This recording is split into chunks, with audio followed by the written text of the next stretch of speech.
वेदांत दर्शनम तृतीय अध्याय में तृतीय पाद में प्रश्न।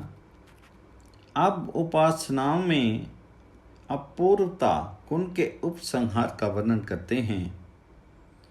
संपूर्ण ब्रह्मांड को ब्रह्म का कार्य कहा है, इसलिए अपूर्वम ब्रह्म के अपूर्वता गुण का उपसंहार उपासनाओं में किया जा सकता है। इसका तात्पर्य यह है कि ब्रह्म सब का कारण है, उसका कारण कोई नहीं है।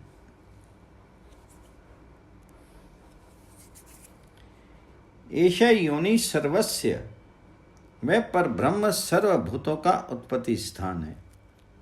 मुंडक 1:7 में भी कहा है, उस अविनाशी ब्रह्म से सृष्टि के आदि में यह सारा संसार उत्पन्न होता है। श्वेताश्वतर 6:15 में भी उल्लेख आया है, स विश्वकृता, अर्थात वह समस्त चर अचर जगत का उत्पादक है इत्यादि अनेक प्रमाणों से ब्रह्म को संपूर्ण जगत का कारण कहा है।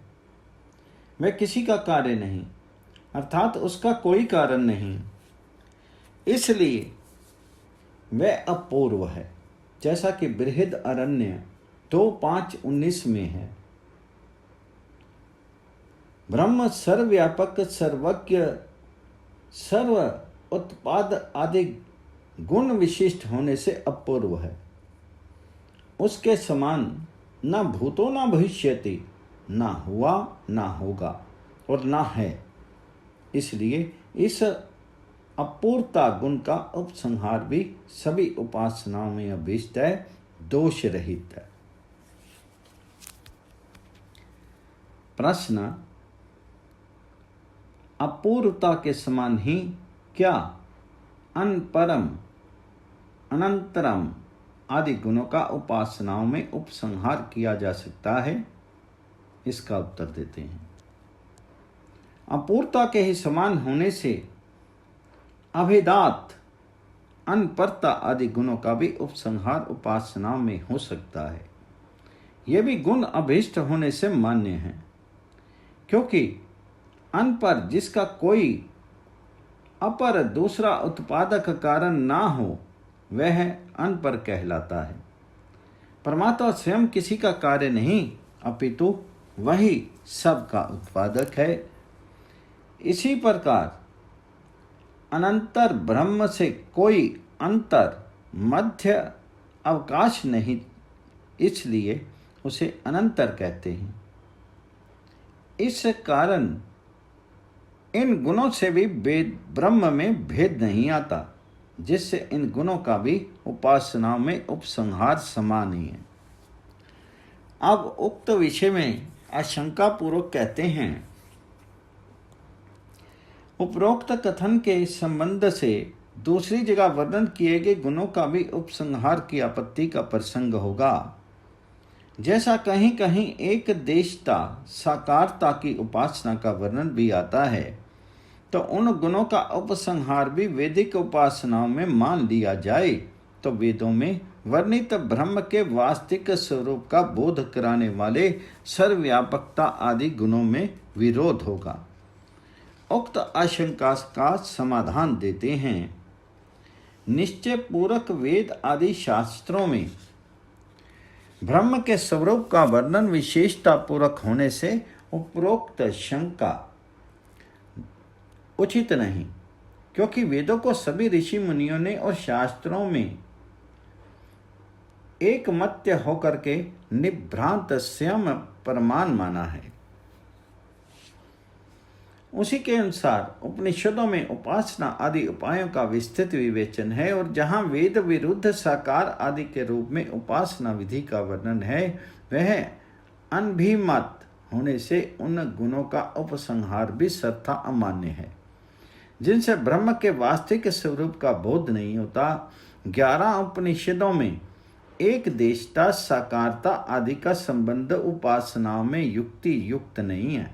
अर्थ के समझने में भेद हो सकता है, शास्त्रों का दोष नहीं हो सकता, या वह वर्णन प्रक्षिप्त हो सकता है। उक्त विषय की पुष्टि में प्रमाण देते हैं। उक्त विषय में शास्त्र प्रमाण भी हैं, क्योंकि ऋषि मुनियों के वचन वेद अनुकूल होने से प्रमाणित होते हैं। वेद से अनभिज्ञ व्यक्तियों को ब्रह्म के यथार्थ स्वरूप का बोध भी नहीं हो सकता। जैसे अवेदज्ञ ब्रह्म को यथार्थ रूप में नहीं जान सकता और ना ही वेद विरुद्ध ब्रह्म के गुणों का उपासनाओं में उपसंहार संबंध किया जा सकता है। पुनः उक्त विषय को प्रकारांतर से प्रतिपादन करते हैं। एक उपास्य देव के स्वीकार करने से ही सृष्टि का पालन करना और समस्त ब्रह्मांड में व्यापकता आदि गुण भी उपासनाओं में संबंधित माने हैं। जैसा कि अथर्ववेद 19:22-21 में कहा है, ब्रह्म ज्येष्ठा संभृता वीर्याणि ब्रह्म अग्रे ज्येष्ठम दिव्यमात्नान। उस जगदीश्वर के महान शक्तियों को धारण कर रखा है और वही जगत उत्पत्ति स्थिति आदि का आधार है। ये गुण भी उपासनाओं में अभीष्ट हैं, इसलिए इनका भी उपसंहार समुचित है। प्रश्न, उपासनाओं में जो पठित गुण हैं उन्हीं का उपसंहार होता है अथवा अपठितों का भी? इसका उत्तर दृष्टांत पूर्वक देते हैं। पुरुष विद्या के समान ही जिन गुणों का वर्णन नहीं किया है उन्हीं का उपासना में उपसंहार करना अभिष्ट है। अर्थात जहाँ पुरुष ब्रह्म की उपासना की जाती है उसे पुरुष विद्या कहते हैं। विद्या और उपासना दोनों पद इस प्रसंग में एक ही अर्थ के बोधक हैं, जैसा कि पूर्व कह आए हैं। इस पुरुष विद्या का प्रतिपादन सविस्तार वेदों के पुरुष सूक्तों में किया गया है, जैसे ऋग्वेद 10:90, यजुर्वेद 31 में, सामवेद 617-621 तक और अथर्ववेद 19:6 में उपलब्ध होता है। वहां पर उपास्य ब्रह्म पुरुष के सर्वव्यापकता, जगत उत्पत्ति आदि के निमित्त कारणता आदि गुणों का वर्णन है, आनंद आदि का नहीं। इसलिए उनका उपसंहार यहाँ पुरुष विद्या में अभिष्ट है और जिनका वर्णन उपलब्ध होता है उनका उपसंहार इस उपासना में नहीं होता। इस विषय में ये एक व्यवस्था जाननी चाहिए। प्रश्न, क्या उपासनाओं में भींधना आदि गुणों का भी उपसंहार उचित है या अनुचित? इसका उत्तर देते हैं।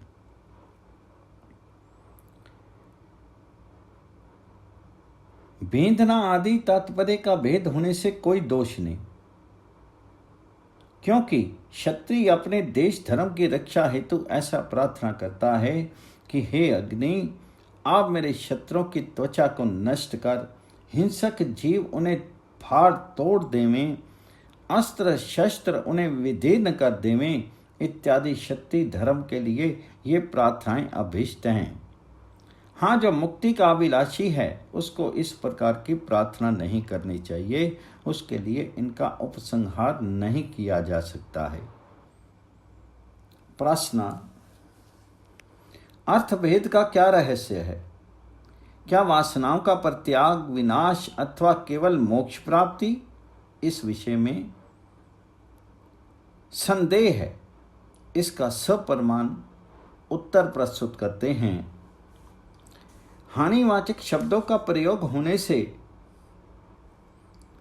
उपायन शब्द का ग्रहण हो सकता है, क्योंकि उपायन शब्द हानि पद का शेष है। तात्पर्य बात कुशा, स्तुति और उपगान के समान हो सकती है, अर्थात एक शाखा में पठित अर्थ दूसरी शाखा में न पठित अर्थ के साथ संबंध हो जाता है। इसमें कुशा आदि 3 उदाहरण दिए हैं।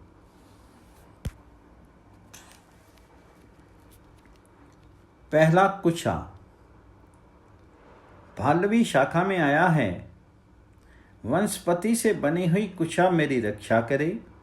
इसमें यह नहीं बतलाया गया कि किस वृक्ष की हो, उसके लिए अन्यत्र शात्यायन शाखा में कहा है वे कुशा गुलर के वृक्ष की हों, इससे गुलर के वृक्ष की ली जाती हैं, किसी अन्य वृक्ष की नहीं। इस प्रकार शात्यायन शाखा का भालवी शाखा में संबंध प्रमाणिक है। दूसरा है छंद स्तुति। छंदों द्वारा स्तुति करें। किन छंदों से करें? देवों से अथवा असुरों से ये नहीं कहा। पहले कौन से पश्चात कौन से, परंतु पैंगी ब्राह्मण के वाक्य से निर्णय किया जाता है। देवत छंदों का पहले प्रयोग करें, असुर छंदों का पश्चात। इस प्रकार पैंगी ब्राह्मण 1:4 में कहे विशेष वचन उपायन का छांदोग्य में उपसंहार हो जाएगा। एक चरण में 10 अक्षर वाले देव छंद कहलाते हैं और 9 अक्षर वाले असुर छंद कहते हैं। तीसरा है उपगान। एक शाखा में आया है, ऋत्विज उपगान करते हैं। इस सामान्य वचन से ये आशंका उपस्थित होती है कि सारे ऋत्विक अक्खा किसी को छोड़ करके तो इसका निर्णय तैत्तिरीय संहिता 7:3:1 में दिया है। ब्रह्मा, होता, उद्गाता और अधर्वियों, इन 4 ऋत्विज्ञों में से यज्ञ के अंदर अधर्वियों उपगान ना करें, शेष सभी ब्रह्मा आदि करें। इस प्रकार तैत्तिरीय संहिता का निर्णय सभी शाखा वालों को माननीय होता है, अर्थात दूसरी शाखाओं में उपसंहार हो जाता है। वैसे ही छांदोग्य 8:13:1 में कहा है, जिस प्रकार घोड़ा हिला करके अपनी मिट्टी को झाड़ देता है, रोमों का परित्याग नहीं करता, राहु के मुख से चंद्रमा छूट जाता है, उसी प्रकार आत्मज्ञानी भी पापों का विधूनन करके छूट जाता है। विधूनन कहो, नाश कहो, परमोच्च कहो, एक ही अर्थ है। प्रश्न, ब्रह्म प्राप्ति के पश्चात क्या केवल पापों की ही हानि विधूनन होता है अथवा पाप पुण्य दोनों का? इसका उत्तर देते हैं। मोक्ष के पश्चात किसी अन्य चीज को पार करने का अभाव होने से देह त्याग के साथ ही मुमुक्षु के सभी सुकृत और दुष्कृत समाप्त हो जाते हैं। ऐसा ही अन्य शाखा वालों ने प्रतिपादित किया है। जैसा कि मुंडक 3:1:3 में कहा है, आत्मज्ञानी पुण्य और पाप इन दोनों का विधूनन करके निर्दोष होकर के ईश्वर के आनंद को प्राप्त होता है।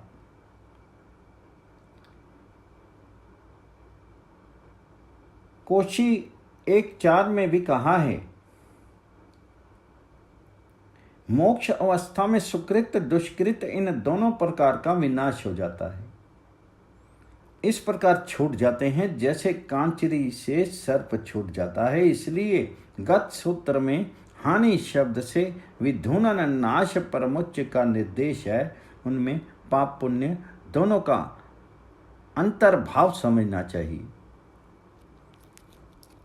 प्रश्न, छांदोग्य 8:13:1 में तो केवल पाप का नाश कहा है, फिर कैसे सामंजस्य होगा? इसका उत्तर देते हैं। शिक्षा के अनुसार दोनों का विरोध नहीं है, क्योंकि छांदोग्य में पाप शब्द से दोनों का ग्रहण अभिष्ट है। इससे अन्य शास्त्रों में विरोध नहीं होगा। इसलिए शब्द प्रयोग में वक्ता स्वतंत्र होता है, एक शब्द से भी अपर शब्द को ग्रहण कर सकता है। जैसे मोक्ष प्राप्ति के पश्चात इन दोनों का विनाश भी अभिप्रेत है। दूसरे छांदोग्य में ऐसा कोई संकेत भी नहीं है जहाँ केवल पाप का विधूनन होता हो, पुण्य का नहीं होता हो। बिना कहे भी अन्यों का संग्रह लोकवत हो जाता है। जैसे लोक में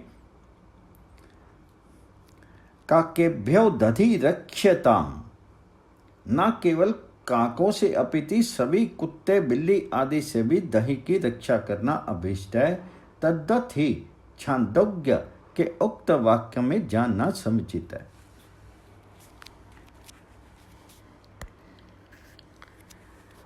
प्रश्न अब मुक्ति साधनों का उल्लेख करते हैं। ज्ञान और कर्म का साथ साथ संबंध होता है। मुक्ति प्राप्ति का होना संभव है। ज्ञान कर्म का संबंध सभी सार्थक हो सकता है। यदि ज्ञान और कर्म का सामुच्य संबंध ना माना जाए तो निश्चय करके शास्त्र से विरोध आता है। जैसे ए मानव, तुम मुक्ति चाहते है तो ज्ञान पूर्वक यज्ञ याग योग आदि विदुक्त कर्मों को करता हुआ 100 वर्ष पर्यंत जीने की इच्छा कर। इसमें कर्म की श्रेष्ठता का प्रतिपादन किया है और ज्ञान और कर्म का अनुष्ठान साथ साथ करने को कहा है। ज्ञान और कर्म इन दोनों को मुक्ति का साधन मानता हुआ कर्मों द्वारा मृत्यु पाशों को काट करके ज्ञान से अमृत पद प्राप्त हो जाता है। इस प्रकार ज्ञान और कर्मों को समुच्चय ही को मुक्ति के साधन कहें। किसी एक से मुक्ति मानी जाए तो शास्त्रों में उक्त वाक्यों की व्यवस्था नहीं हो सकती, अपितु परस्पर विरोध आएगा। इसलिए विरोध निवारणार्थ ज्ञान और कर्म का संबंध स्वीकार करना ही युक्ति युक्त है। गीता 4:39 में भी कहा है, निष्काम कर्म रूप ज्ञान अग्नि से जिसके सब पाप कर्म दग्ध हो जाते हैं वही मुक्ति पथगामी है, वह आत्मज्ञानी है। उक्त अर्थ में दृष्टांत देते हैं, लोक के समान अर्थात जिस प्रकार लोक में किसी पदार्थ की प्राप्ति प्रथम ज्ञान तत्पश्चात तद्रूप कर्म करने पर ही होती है, उसी प्रकार ज्ञान कर्म के समुच्चय से ही मुक्ति प्राप्ति वर्णन की है। इसलिए ज्ञान और कर्म का संबंध प्रमाण सिद्ध है। जैसे बृहदारण्य में कहा है, मुक्ति की प्राप्ति श्रोतव्य, मंतव्य और योग साधना से होती है। गीता में 2:39 में कहा है, हे गुडाकेश, आपके लिए ज्ञान निष्ठा का वर्णन किया, अब कर्म योग निष्ठा का श्रवण कर। इस प्रकार लोक न्याय और शास्त्र प्रमाणों से सिद्ध है कि ज्ञान कर्म के संबंध से ही मुक्ति मिलती है, तभी शास्त्र विरोध भी उपस्थित नहीं होगा। प्रश्न, मुक्ति की प्राप्ति में किसी आश्रम विशेष का ही अधिकार है अथवा सभी का है, इसका निर्णय देते हैं। मुक्ति की प्राप्ति में आश्रम विशेष का नियम नहीं है, अपितु सर्वेशाम अर्थात सभी का अविरोध है, क्योंकि शब्द प्रमाण और अनुमान प्रमाण से ऐसा ही प्राप्त होता है, जैसा कि वेदांत 3:3-29 में शास्त्र प्रमाण से सिद्ध कर रहे हैं। और अनुमान प्रमाण इस प्रकार है, जो साध्य होता है वे ज्ञान और कर्म से जन्य होता है। मुक्ति ज्ञान कर्म हेतु का साध्यत्वात् पाकवाद। जैसे पाक पाचक पुरुष के ज्ञान कर्म पूर्वक सिद्ध होता है, वैसे ही मुक्ति भी मुमुक्षु की अपेक्षा से ही होती है। इस प्रकार का अनुष्ठान जो भी आश्रमवासी करने में समर्थ है वही मुक्ति को प्राप्त कर सकता है, बिना करने वाला उच्च आश्रमवासी भी नहीं कर सकता। इसलिए मुक्ति में किसी विशेष आश्रम का विधान नहीं है। अब मुक्ति की अवधि कथन करते हैं। मुक्त आत्माओं की मुक्ति में स्थिति रहना जितना मुक्ति का समय है उतने काल तक के रहता है। उसका वर्णन इस प्रकार है, केवल्य उपनिषद 1:3 प्रांत काल के पश्चात मुक्त आत्माएं पुनः जन्म धारण करती हैं, अर्थात 36 सहस्त्र बार सृष्टि की उत्पत्ति और प्रलय का समय है। तब तक मुक्त आत्मा मुक्ति में रहता है। 4 अरब 32 करोड़ का सृष्टि उत्पत्ति का समय, उतना ही प्रलय का समय, दोनों का 8 अरब 64 करोड़ को 36,000 से गुना करने से 31 नील 10 खरब और 40 अरब आता है। इतना मुक्ति का समय है। छांदोग्य में कहा है, मुक्त आत्मा का मुक्ति में जितना समय रहने का है उससे पूर्व वह लौट करके नहीं आता। इसका विस्तार से विवेचन शास्त्र के अंत में किया जाएगा। जो लोग अहम ब्रह्म अस्मि से अपने आप को ब्रह्म होना मानते हैं, उनकी यह धारणा सरता ही शास्त्र विरुद्ध है। क्यों अल्पज्ञ सीमित शक्ति वाला एक देशी जीव कभी सर्वज्ञ, सर्वशक्तिमान और सर्वव्यापक गुण युक्त ब्रह्म के गुण वाला नहीं हो सकता। हाँ, कुछ अंश में उसके आनंद आदि गुण को प्राप्त कर सकता है। जैसे लोहा अग्नि के संपर्क से अग्निवत लाल और उष्णत्व गुण को धारण कर लेता है।